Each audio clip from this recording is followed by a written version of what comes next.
Salutations Earthlings, this is Spastic Cube, as you can tell by the S on my square one.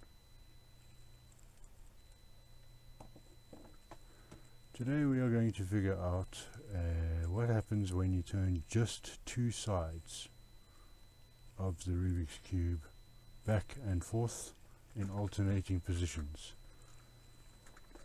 and then decide to look at how many times it takes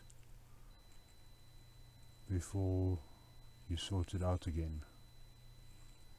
So if we turn the yellow face clockwise and the red face anti-clockwise, then the yellow face anti-clockwise and the red face clockwise, and then check to see what it's done to the cube, you'll see that most of it stays solved, and only these three columns, that column, that column, and that column, get affected. Now let's try moving that lot again. Yellow clockwise, red anti-clockwise, yellow anti-clockwise, red clockwise. Okay, still with the rest of the cube remaining mostly solved, and only these three columns being affected. It looks like this corner is in the correct place, this corner is in the correct place, this corner is in the correct place, and this corner is in the correct place, and these three sides have been moved around. So let's try it one more time and see what it does. Same three movements, or four movements, sorry. It looks like this one's been fixed, this one's been fixed, and this one's been fixed, and these have swapped places. Looks as if the yellow, blue, orange corner should be here, the red, white, blue corner should be here, so these two have swapped, which means these two have obviously swapped as well. Wait a second, does that mean we can swap? Okay, so we swapped these two around, and we swapped these two here. If we turn a cube like this and we do that set of maneuvers again, we'll swap these two and we'll swap these two, which means that won't be in the correct place, it'll be one place over. That won't be in the correct place, it'll be two places over. That will go over there, should be there. No, let's stick to what happens if we carry on moving with the two faces that we originally started with, and see what happens.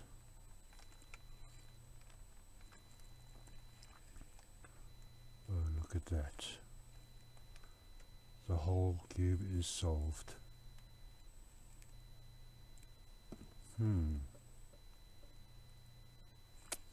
I wonder if there's ways to change what you need to do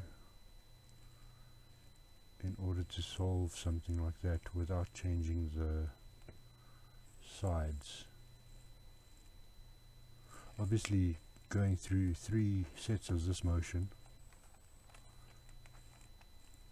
changed the sides around, but then put them all back,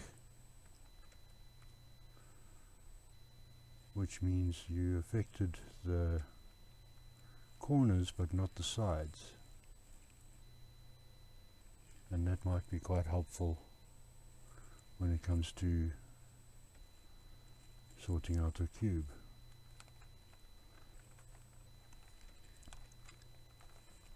It's weird how that works.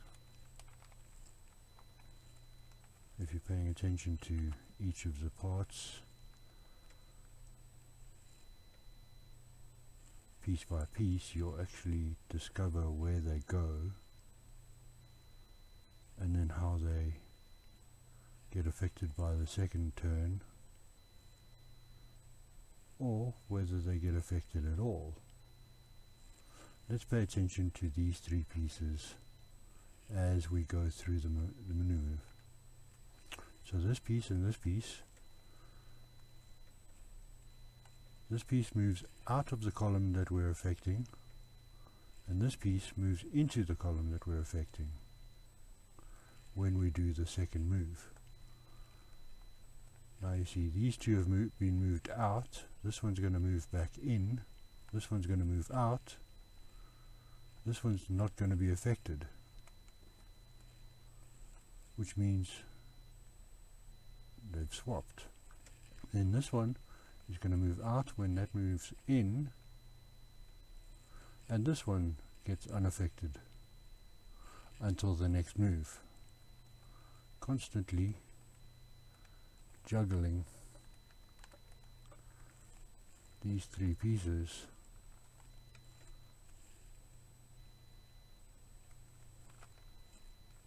now they've all been swapped around.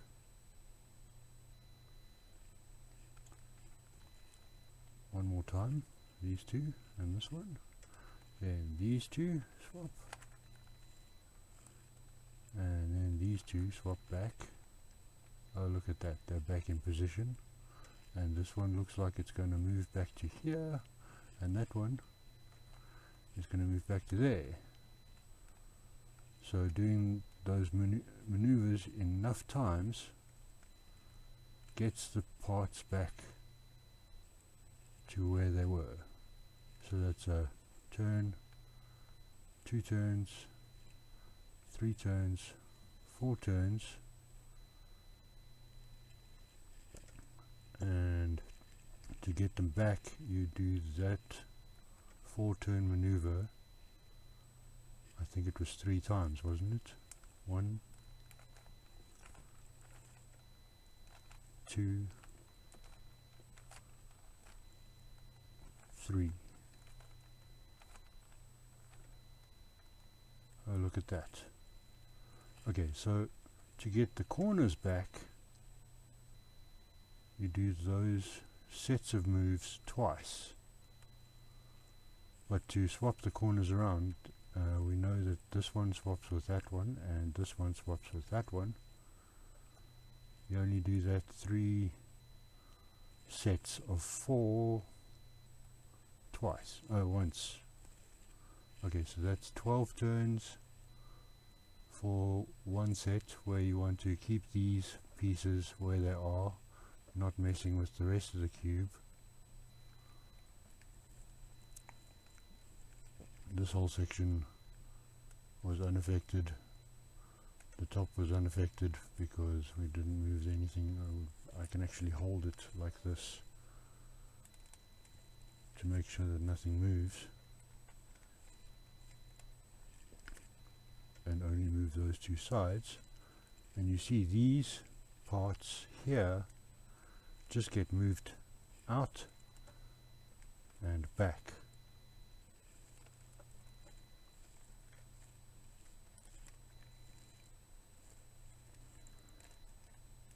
Out and back. These don't get changed all that often because even if I do turn this side and this side only got affected by that move. As you can see, it's back in,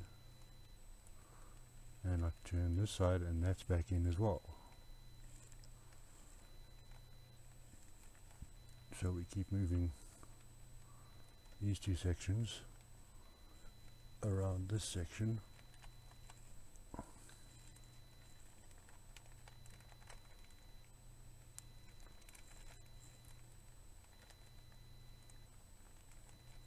attention to where everything else is going. Oh wait, hang on. I think I was... Yes, that's fixed, and that's fixed. Those get broken, then immediately fixed as soon as you turn the face that you're working with. These don't get affected at all because you're not turning this face or this face or this face at the back or this face at the back. So these what is it, 6 pieces? 9 pieces.